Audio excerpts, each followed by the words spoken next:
Inutos na ni Pangulong Ferdinand Marcos Jr. ang whole-of-government approach sa paghahanda sa papalapit na pagpasok sa bansa ng Super Typhoon Bobby na inaasahang papasok sa loob ng Philippine Area of Responsibility mamayang gabi o bukas ng umaga.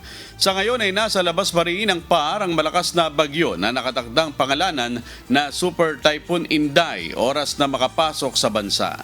Ayon kay Palace Press Officer Undersecretary Claire Castro, ipinagutos na ng NDRRMC ang pagsasagawa ng pre-disaster risk assessment scenario meetings habang inalerto na rin at nakastandby na ang mga response cluster para paalalahanan ang ating mga kababayan sa mga lugar na maaaring maapektuhan ng malakas na bagyo.